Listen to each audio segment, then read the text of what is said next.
Bismillahirrahmanirrahim. Alhamdulillahirabbil alamin. Allahumma shalli ala sayyidina Muhammadin abdika wa nabiyyika wa rasulika nabiyil ummi wa ala alihi wa sahbihi wa sallim tasliman biqadri 'azamati dzatika fi kulli waqtin wa hin, amma ba'd. Bismillahirrahmanirrahim. Qala al-muallif rahimallahu ta'ala wa nafa'ana bi 'ulumihi wa amaddana bi barakatihi fid dharain amin. Innama stawhashal 'ubbatu waz-zuhatu min kulli syai' li ghaibatihim 'anillahi fi kulli syai' falau syahiduhu fi kulli syai' lam yastawhishu min syai'. Innama stawhashal 'ubbat waz-zuhat, sesungguhnya para ahli ibadah dan ahli zuhud itu merasa mendapat ancaman, ketakutan min kulli syai', dari segala penjuru, dari segala sesuatu. Kenapa ya demikian? Li ghaibatihim 'anillahi fi kulli syai', karena mereka kehilangan Allah di balik segala sesuatu. Jadi kenapa di sini disebutkan para ubad dan zuhad, ahli ibadah dan ahli zuhud? Karena ahli ibadah dan ahli zuhud itu adalah kalangan yang masih terus-menerus melakukan mujahadah, dan dunia ini seisinya kadang-kadang juga dianggap ancaman atas perjalanan mujahadah dia kepada Allah. Nah, ini para ubad dan zuhad. Kalau ada sesuatu apapun dianggap, wah, ini bisa menghalangi aku dengan Allah, bahkan ini bisa mengancam aku, hubunganku dengan Allah, katanya begitu. Tapi falau syahiduhu fi kulli syai', seandainya dia menyaksikan Allah. Nah, kenapa tadi demikian? Ya karena Allah tidak tampak di balik yang ada ini. Kalau dia memandang, menyaksikan Allah di balik yang ada segalanya, enak tidak enak, menyenangkan maupun mengerikan, ya lam yastawhishu min syai', tak satu pun bisa menakuti dirinya. Bagaimana bisa menakuti dirinya? Wong semua itu juga Allah juga. Nah, ini dari Allah juga. Nah,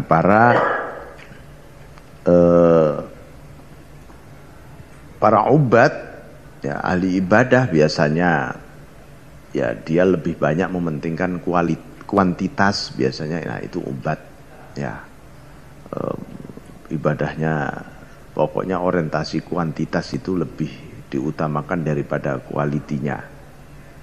Nah, ini malah seringkali banyak merasa terancam, terganggu oleh situasi dan kondisi orang seperti ini. Karena apa? Di balik situasi dan kondisi dia belum melihat Allah di situ.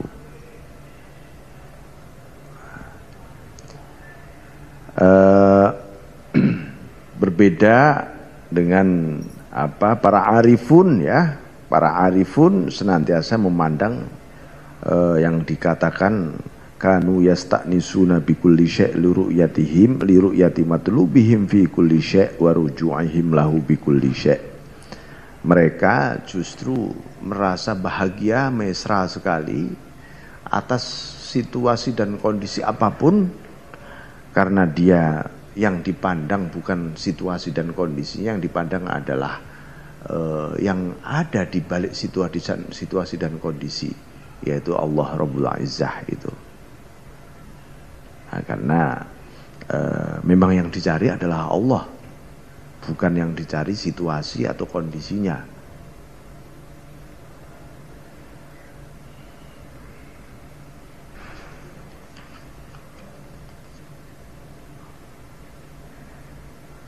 Nah, dengan memandang adanya para makhluk yang begitu banyak, dan para makhluk ini bukan sesuatu ancaman. Jadi begini, biasanya memang di dalam tradisi tasawuf itu ada istilah kholwat, suluk, dan seterusnya, itu kan untuk menghindarkan dulu dari ancaman-ancaman, supaya selamat dulu, dididik. Ibarat apa, ulat itu kepengen jadi kupu-kupu, ya, itu ulat itu jelek sekali, gatel, menjijikan, ini.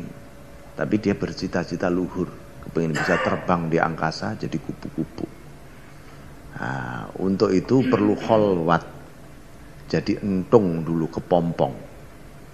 Di kepompong, jadi kepompong, dia nggak lihat apa-apa, nggak, ya cuman gilo aja dia di dalam kepompong itu zikir. Saya kira-kira begitulah. Ya. Nah, akhirnya begitu keluar dari kepompong dia sudah bersayap dan jadi kupu-kupu. Nah, suasana ubad dan zuhad itu ya seperti ulat yang masuk di dalam kepompong tadi. Kenapa? Karena dia memang hatinya belum mampu memandang fenomena semesta itu sebagai sesuatu yang serba ilahiyah, artinya ada Allah di balik itu semua. Nah, kalau sudah bisa, dia jadi kupu-kupu, dia terbang, dia lihat seluruh angkasa yang ada ini, dia lihat kehidupan makhluk dengan berbagai ragam. Nah, disitulah ada at-tahaqquq fit tauhid wal ma'rifah. Seseorang bisa mewujudkan tauhid yang sesungguhnya dan kemakrifatan yang sesungguhnya.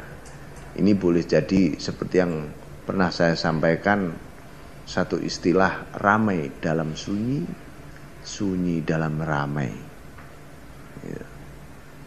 Ketika dia sendiri, tak ada siapa-siapa, hatinya ramai dengan seluruh asma-asma Allah, sifat-sifat Allah.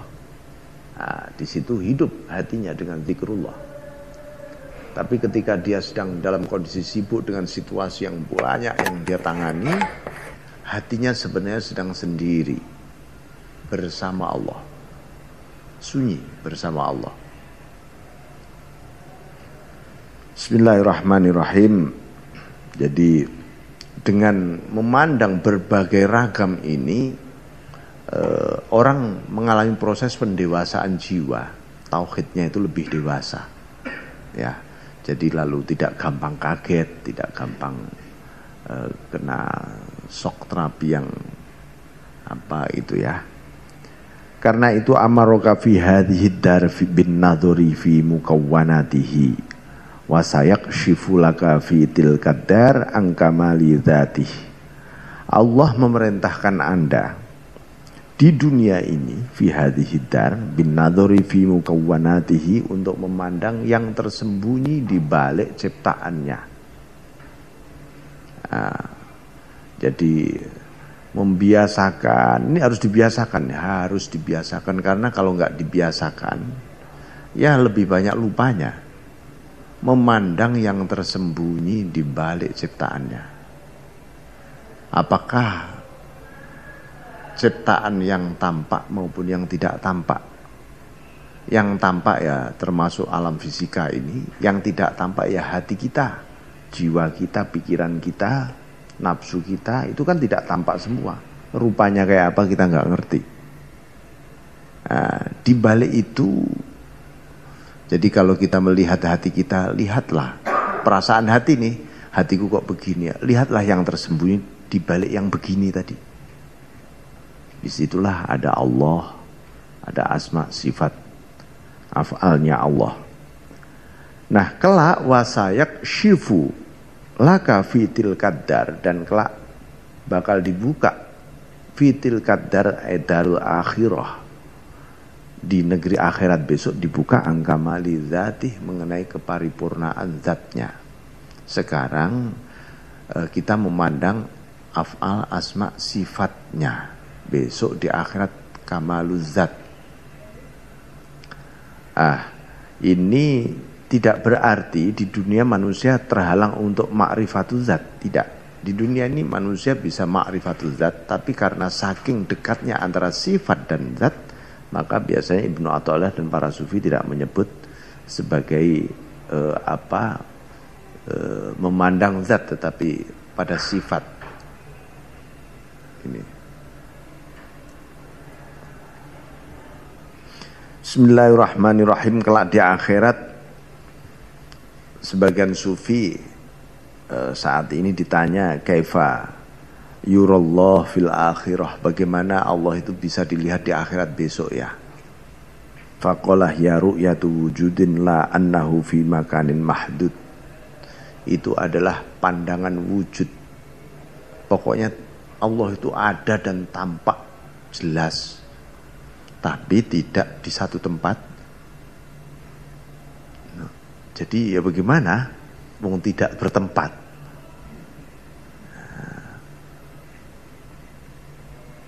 Yura nafsahu li makhluqatihi wa laysa fi jihatin min nafsihi wala min makhluqatihi. Allah menampakkan dirinya kepada makhluknya katanya, tapi tidak dari arah dari dirinya. Karena yang bisa memandang Allah itu hanya Allah sebenarnya. Karena itu ketika menampakkan kepada makhluknya, itu Allah itu tidak dari arah dirinya, juga tidak dari arah makhluknya. Kalau dari arah makhluknya itu Allah bisa dipersepsi ukurannya, bentuknya, posisinya, ininya gitu. Tapi besok Allah dipandang itu tidak begitu.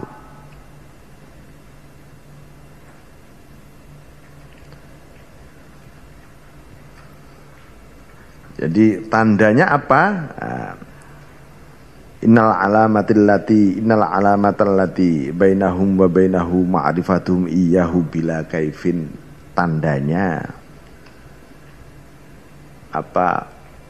Para hambanya itu mengenal Allah itu adalah ma'rifatum iyyahu bila kaifin, bahwa sang hamba mengenal Allah bila kaifin, tanpa bagaimana. Jadi pertanyaan bagaimana itu tidak ada, dan seluruh orientasi yang bermula dari bagaimana ya, itu juga tidak ada. Tanpa ya pokoknya tanpa bagaimana itu. Kalau orang Jawa bilang nggak piye-piye pokoknya gitu. Alima minka annaka la tasbiru anhu fa asyhadaka ma baraza minhu. Allah pun tahu bahwa Anda tidak sabar. Anda tidak sabar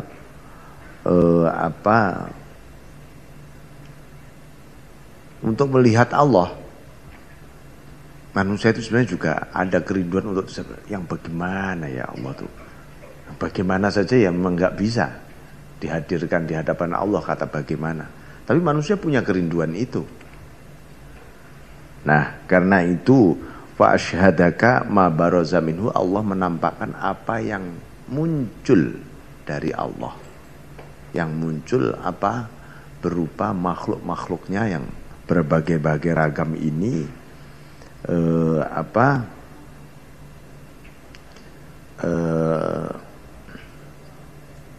lalu di situ kita mengenal asma-asma Allah, mengenal afal dan sifatnya itu tadi di balik yang tampak ini. Sebenarnya manusia itu bisa fana fil asma saja atau fana fil afal saja sudah luar biasa.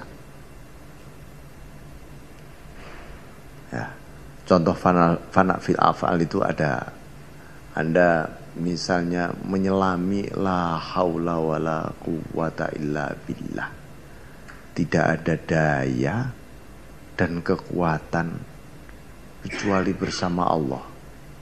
Nah, kebetulan misalnya Anda lagi di kantor ngetik, atau di jalan setir mobil, atau di pasar lagi belanja membawa sesuatu. Ini kan berarti ketika ngetik itu, loh, ini yang gerakkan Engkau semua ya Allah, yang menguatkan tanganku Engkau. Loh, Engkau semua ini. Baru fana fil af'al. Dan af'alnya yang begitu banyak, ya, berbagai-bagai. Biasanya orang mengucapkan la haula wala quwwata illa billah. Sekilas saja habis itu sudah merasa itu kekuatanku, itu dayaku lagi. Ini belum lagi misalnya fana fil asma, fana di dalam asma-asmanya Allah. Kita itu masuk di dalam ar-Rahmannya Allah saja, waduh, rasanya bisa masuk sudah nggak bisa keluar lagi. Itu menggambarkan bagaimana Rasulullah SAW begitu ketemu Allah keluar lagi hebatnya. Ada beberapa nabi yang tetap di sana, itu ya, saking nikmatnya di sana. Tapi sesungguhnya hakikatnya ya memang harus keluar lagi itu. Harus keluar lagi itu. Bahkan Nabi Isa alaihissalam kelak juga akan keluar lagi, itu pun menunggu di akhir zaman nanti, menjelang kiamat nanti. Dan itu dengan membawa syariatnya Rasul Kanjeng Nabi Muhammad, karena memang harus demikian, bahwa umatnya Kanjeng Nabi ini ya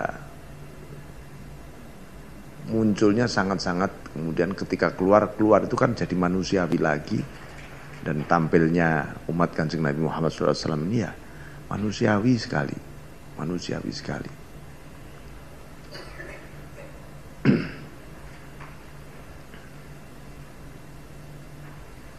Nah, kenapa ya manusia itu kok sangat butuh, rindu sekali kepada Allah? Pertama ya, kita itu menyadari bahwa kita butuh banget kepada Allah. Yang kedua, kita melihat betapa baiknya Allah pada kita yang gak terhingga itu. Lalu orang kepingin segera ketemu, pengen melihat kayak apa ya. Dan kita tahu Allah itu gak terhitung, baiknya pada kita itu gak terhingga. Apalagi keparipurnaan indahnya Allah di atas apapun yang disebut indah oleh manusia, itu Allah di atas segalanya. Bismillahirrahmanirrahim. Jadi fa'ashhadaka ma baroza minhu, itu Allah menampakkan apa yang tampak darinya ini sebagai piranti, kerangka supaya kita itu wusul kepada Allah. Karena idla wusula illa bih, orang itu tidak akan pernah sampai kepada Allah kecuali ya bersama Allah. Tidak bisa orang ngotot bersama dirinya sendiri, kemampuannya, ilmunya, pengetahuannya untuk sampai kepada Allah nggak akan pernah bisa. Jadi yang kita itu ingin mengenal yang mutlak ya dengan sesuatu yang mutlak juga.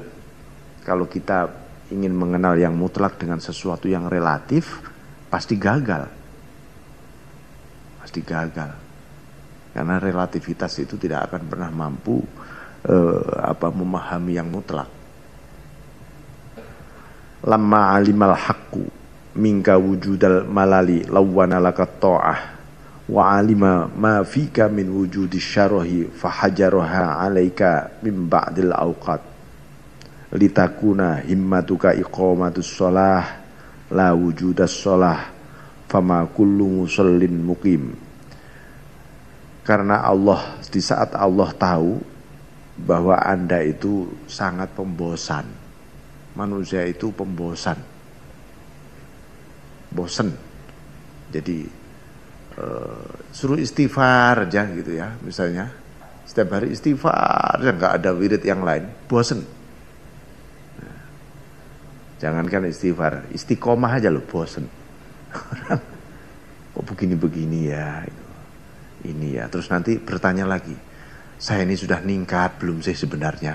Loh. Itu kan sebenarnya ungkapan kebosanan sebenarnya kalimat itu. Bukan mencari saya sudah meningkat benar apa enggak, bukan itu.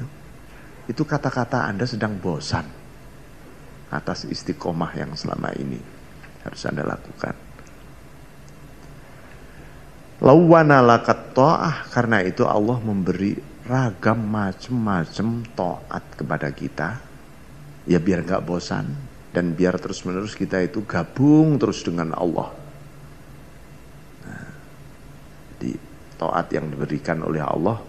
Karena itu perintahnya juga banyak, setiap satu perintah ada satu model taat, setiap satu larangan juga ada satu model taat. Ini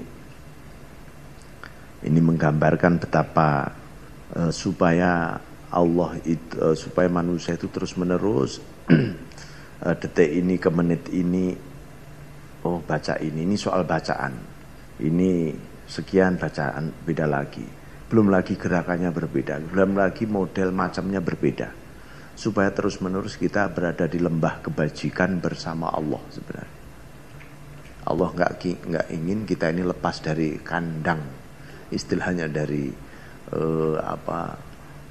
surgawinya Allah.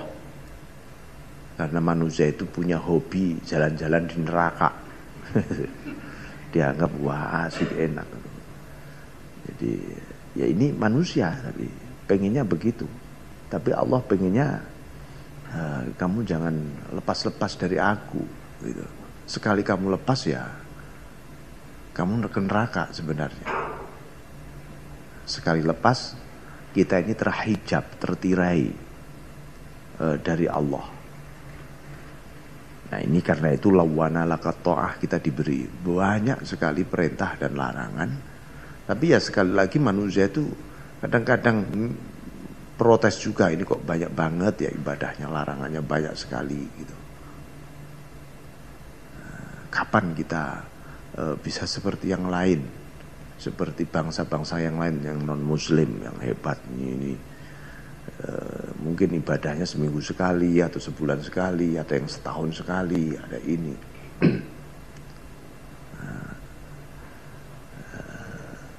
Ya, tapi ya memang surga mereka di dunia ini ya di dunia ini surga mereka, gitu loh. Surga mereka ya di dunia ini, bukan di akhirat kan sudah tidak ada.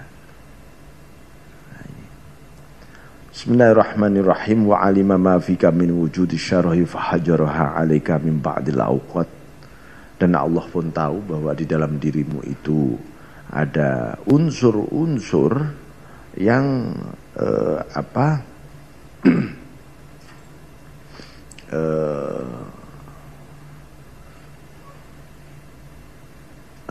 unsur-unsur yang sering sembrono. Manusia itu sering sembrono. Lalu fahajara alaika fi ba'dil awqat, Allah itu membatasi sebagian di waktu. Setiap pagi ini ada sholat ini, siang sholat ini, sore sholat ini, petang sholat ini, malam sholat ini. Ini karena manusia itu sembrono. Kalau nggak diberi batasan waktu, kewajiban seperti itu ya nggak akan pernah dia sholat. Litakuna himmatuka iqamatus sholah, agar himmah Anda itu adalah menegakkan sholat. Jadi menegakkan sholat itu sendiri, yang urgent itu menegakkan sholatnya itu. La wujudas sholah, bukan wujudnya sholat. Maksudnya apa? Seluruh perintah Allah tentang sholat itu aqimis sholah, aqimus sholah, wa muqimis sholah. Ya, jadi iqamatus sholah itu tadi, menegakkan sholat itu tadi.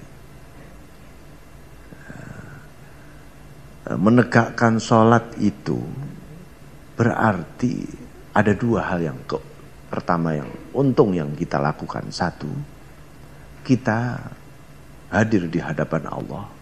Yang kedua, manusia melawan dirinya sendiri.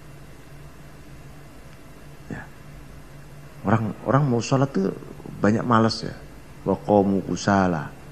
Wa idza qamu ila sholati qamu kusala. Tanda orang munafik itu kalau ketika sholat itu mau ditegakkan, dia males banget, haras-harasen sholat rasanya. Nah itu tandanya kemunafikan kita yang muncul.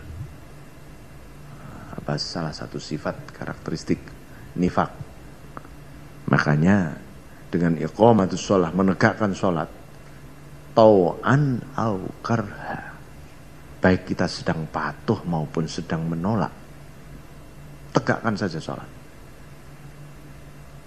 Kalau kita lagi malas, lawan saja. Itu. Karena tujuannya iqamatus sholah, bukan khusyuknya sholat.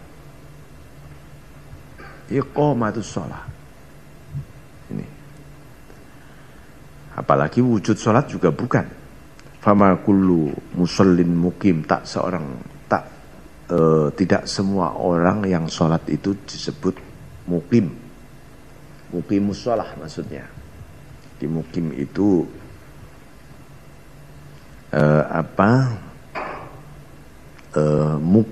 mukim itu mandiri, teguh di hadapan Allah, nggak tergoyahkan. Mukim bertempat tinggal di hadapan Allah. Memang tidak semua orang sholat itu bisa seperti itu, tetapi sholat harus tetap dilaksanakan karena banyak sekali tersembunyi di balik sholat, dan orang sholat bukan untuk mencari rahasianya sholat. Ya, saya tak sholat supaya apa ya dibalik rahasia? Ya jangan. Anda sudah nggak ketemu Allah, nggak ketemu rahasianya juga nanti. Jadi lihat saja yang memerintahkan sholat, yaitu Allah. Nggak usah mikir yang lain, Allah. Memang agar kita ya memang betul-betul bertemu Allah. Ada Allah di balik sholat. Bismillahirrahmanirrahim.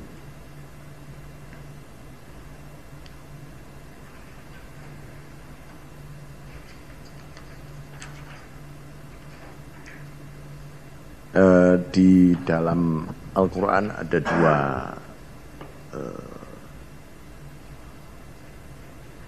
bagi orang yang sudah iqamatus shalah, maka yang diperlukan adalah tahfidzus shalah. Jadi hafidzu 'alas sholawati was sholatil wusta wa qumu lillahi qanitin. Kalau sudah iqamah ya dijaga. Jagalah sholat yang 5 waktu. Wassolatil wusta, dan sholat yang di tengah.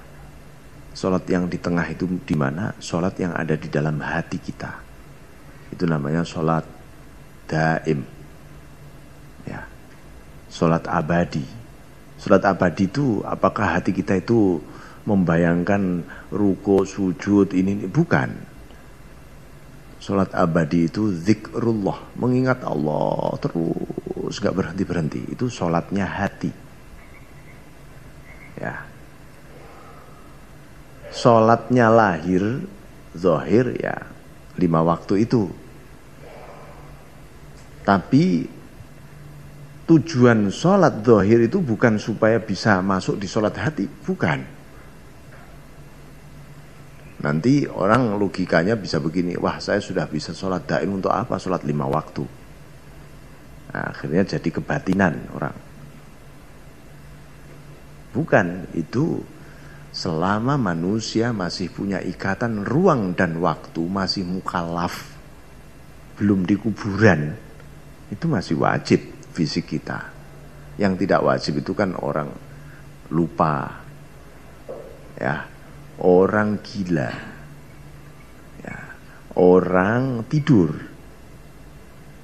kemudian orang yang tidak tahu waktu, orang yang masih anak-anak belum balik. Nah, semua itu tidak wajib. Nah, orang majdzub itu ketika dia jadab pas waktu sholat, ini sholat zuhur kok dia jadab 3 jam gitu ya, mulai masuk zuhur sampai, ya dia nggak wajib sholat zuhur. Dia lupa segala-galanya. Dia hanya Allah saja. Apa saja di depannya insya Allah semua. Nah, jadi dia waktu saja juga nggak ngerti dia. Padahal salah satu syarat orang sholat itu ma'rifatul wakti. Tahu waktu. Oh ini jam segini sudah masuk sholat maghrib. Nah, kalau nggak tahu waktu, nah, nggak sah nanti sholatnya. Ini karena itu hafidhu ala sholawati was sholatil wusta wa qumu lillahi qanitin. Wa qumu lillahi qanitin, dan tegak lillah. Salah satu wujud dari hafizu tadi, menjaga itu, menjaga lahir dan batin kita ketika sholat itu, kita harus bangkit lillah. Sholat ini hanya bagimu Allah, bukan bagi siapa-siapa. Karena itu yang aku inginkan adalah iyamu, ridhomu, restumu, pokoknya ya diterima olehmu, bukan diterima oleh diriku, bukan diterima oleh makhluk. Ya, dan yang tahu di hati kita gitu. Ketika sedang sholat itu, sebenarnya hati kita ini pengen diterima oleh Allah, apa oleh diri sendiri, apa oleh makhluk. Anda sendiri tahu loh ketika sholat sebenarnya, merasakan betul itu. Nah, wakumu lillahi qanitin. Qanitin ay ta'iin, ya, patuh total. Kunut, patuh total. Jadi patuh total hati kita ketika menegakkan sholat itu. As-sholatu toharatun lil qulub. Sholat itu membersihkan, menyucikan hati. Antara lain, orang sholat itu, yang sholat benar itu hatinya disucikan oleh Allah. Nah, kemudian wastiftahun libabil ghuyub, yang nomor 2, membuka, menjadi pembuka bagi pintu-pintu rahasia Allah yang tersembunyi, yang gaib, yang tersembunyi. Dibuka, banyak dibuka. Tetapi tujuan sholat bukan membuka itu, tapi orang sholat banyak dibuka oleh Allah. Banyak pengetahuan yang dibuka tiba-tiba oleh Allah. Seperti itu. Karena itu sholat itu disebutkan tanha anil fakhsya wal munkar, mencegah fakhsya, perbuatan keji, wal munkar, dan kemungkaran. Karena apa? Karena ketika orang sholat itu orang itu dibukakan betul gitu. Ada satu seperti orang masuk bunkernya Allah, sehingga di luar bunker isinya fahsya dan mungkar memang. Jadi orang kalau sholat itu seperti masuk bunker situ, kesadaran demi kesadaran tiba-tiba mengendalikan dia. Nah, ini. Jadi kalau misalnya ada orang kok, ini tuntunan para ulama ya, orang kok sedih, pikirannya nggak jelas kemana, ambil aja air wudhu, sholat sudah. Atau mungkin emosinya lagi naik, ambil air wudhu, sholat. Ya. Jadi, atau lagi nafsunya kepengin bersenang-senang, ambil air wudhu aja, sholat. Itu tanha anil fahsya wal munkar. Sholat mutlak, sholat 2 rakaat, sholat tahiyatul wudhu boleh. Ya. Kok masih muncul lagi, sholat lagi. Itu saja, sholat lagi. Nah, jadi karena manusia ini terbatas, dalam kondisi terbatas, anehnya manusia ini kepingin menyelesaikan masalahnya dengan caranya sendiri, dengan upayanya sendiri. Itu karena keterbatasan manusia, lalu berpandangan begitu manusia.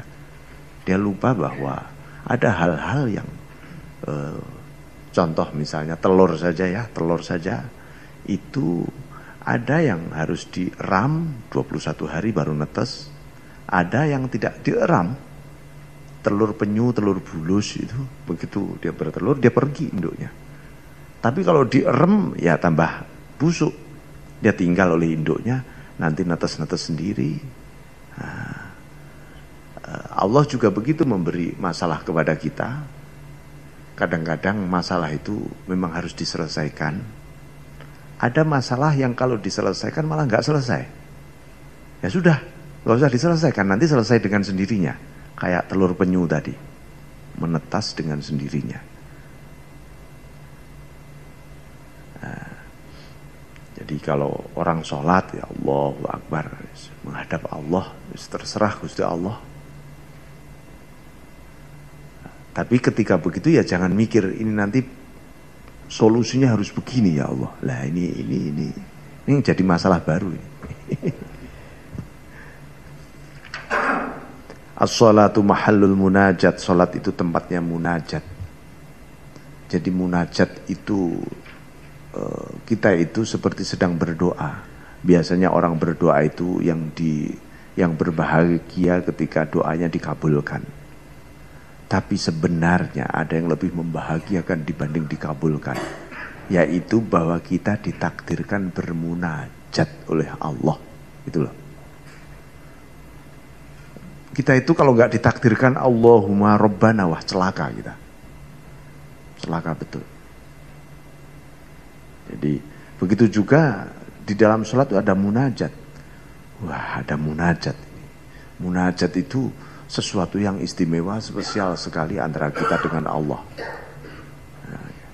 Tattasi'u fiha mayadinul asrar wa tusyriku fiha syawarikul anwar, di mana di dalamnya medan-medan rahasia Allah begitu menghampar luas dan seluruh pancaran-pancaran cahaya Allah memancar begitu kuat.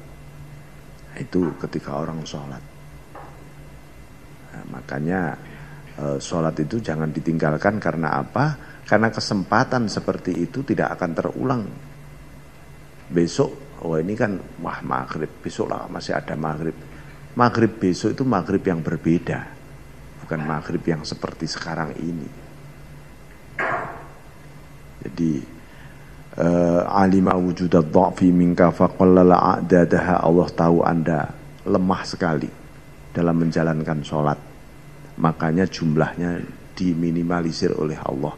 5 kali saja rakaatnya cuma 2 rakaat, 3 rakaat, 4 rakaat. Nah, coba kalau dulu rakaat sholat zuhur misalnya 40 rakaat itu, wah wis teler kita sudah. Jadi Allah tahu memang kita ini lemah, tapi Allah juga tahu wa alimah ihtiyajaka ila fadlih, betapa Anda sangat-sangat butuh kepada fadl, anugerah, keutamaan dari Allah. Ya Allah, bagaimana ini saya butuh banyak anugerah, tapi kok Engkau beri pekerjaannya cuma sedikit. Tapi fakatsara amdadaha, Allah memperlipat gandakan anugerah-anugerah pahalanya. Makanya minimal pahalanya 10 kali lipat, sehingga 5 kali sholat kita itu kali 10 ya sama dengan 50 kali juga, sampai 700 kali kalau Anda khusyuk,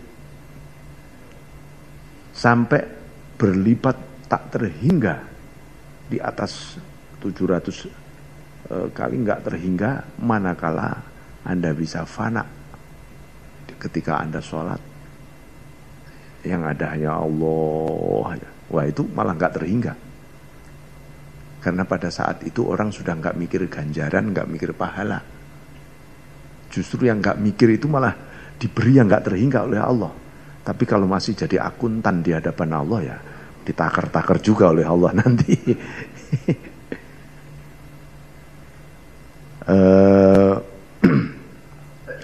Nah, disinilah tempatnya munajat ini. Minimal setiap satu bacaan kita itu baru mengucapkan Allah, itu sudah Allah juga sudah menjawab juga.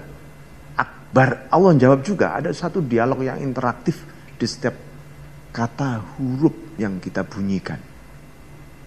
Bahkan yang paling sederhana dicontohkan ketika kita mengucapkan dalam hadis qudsi kan ada disebutkan qasamtu as-shalah baini wa baina abdi nisfain fa nisfuha li wa nisfuha li abdi wa li abdi ma sa'al. Ketika sholat aku bagi 2 antara diriku dan hambaku. Sebagian untuk hambaku, sebagian untuk diriku, sebagian untuk diriku, sebagian untuk hambaku, dan yang bagi hambaku tadi apa saja yang dia inginkan. Idz qala alhamdulillahi rabbil alamin yaqulullahu ta'ala athna alayya abdi. Begitu kita ucapkan alhamdulillahi rabbil alamin, Allah itu bikin pengumuman kepada seluruh penghuni makhluk semesta ini. Hai hambaku. Si A itu sedang memuji aku loh. Bayangkan. Idz qala Ar-Rahmanir Rahim, ketika ketika kita ucapkan Ar-Rahmanir Rahim, qala Allahu majjadani abdi. Hai, dengar kalian, hambaku sedang mengagungkan diriku dengan bangganya Allah. Padahal kita ini mengucapkan Ar-Rahman Rahim sambil ndelewer kadang-kadang. Ini enggak menghargai betapa Allah itu merespon ucapan kita ini luar biasa. Gitu. Idz qala Maliki Yaumiddin, ketika kita mengucapkan Maliki Yaumiddin, qala Allah Ta'ala fawwadha ilayya abdi. Nuh, lihat, hambaku sedang menyerahkan seluruh perkaranya kepadaku. Wa idza qala iyyaka na'budu wa iyyaka nasta'in, qala Allahu hadhihi li 'abdi wa li 'abdi ma sa'al. Dan ketika kita ucapkan iyyaka na'budu wa iyyaka nasta'in, kata Allah, ini bagi hambaku, ini ayat ini. Terserah hambaku mau minta apa. Makanya sebagian para ulama mengatakan ketika mengucapkan iyyaka na'budu wa iyyaka nasta'in, di hati kita apa keinginan kita ungkapkan, itu boleh. Ya, iyyaka na'budu wa iyyaka nasta'in. Ungkapannya yang prinsip-prinsip saja, ya mohon misalnya diberi selamat dunia akhirat, terang hatinya, tetap imannya. Kalau iya kenapa tuh mesti Anda lihat daftar permintaan buahnya ini bisa lupa yang Anda sembah lama-lama.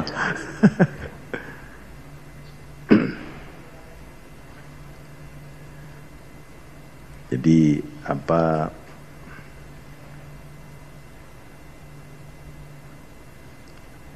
dalam hadis disebutkan ta'allah al-muwahhidin ila hadhihi sholawatil khams rahmatan minhu alaihim wa hayya alahum alwanad diyafat. Allah itu membuat undangan pesta kepada para muwahhidin, orang-orang yang hatinya menyatu dengan Allah. Diberi undangan VIP oleh Allah di situ melalui 5 sholat itu tadi. Ini sudah maghrib kayaknya, saya dengar adzan. Rahmatan minhu alaihim, sebagai tanda cinta kasih sayang Allah kepada kita, kepada mereka. Dan mereka diberi suguhan macam-macam sajian, setiap ucapan dan perbuatan syai'an min atoyah.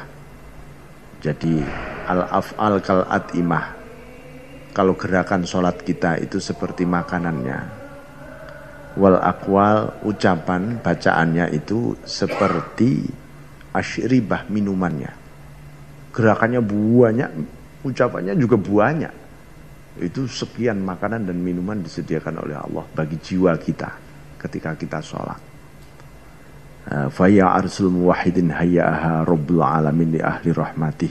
Itu adalah pesta temanten, pesta seperti pesta pernikahan para muwahhidin, orang yang manunggal hatinya bertauhid dengan Allah, bagi ahli rahmatih, orang yang benar-benar diberi rahmat, ahli rahmah. Nah, kita ini termasuk ahli rahmah atau belum, ya tergantung ketika kita sholat seperti menghadiri pestanya Allah apa enggak, itu aja. Fi kulli yaumin khamsa marrah, 5 kali kita diundang oleh Allah, hatta la yabqa alaihim danasun wala ghubar, hingga tak satu pun ada kotoran, debu sedikit pun tidak ada di dalam diri kita karena 5 kali tadi. Saya kira begitu Bapak Ibu sekalian. Wal afu minkum wallahu muwaffiq la aqtar. Assalamualaikum warahmatullahi wabarakatuh.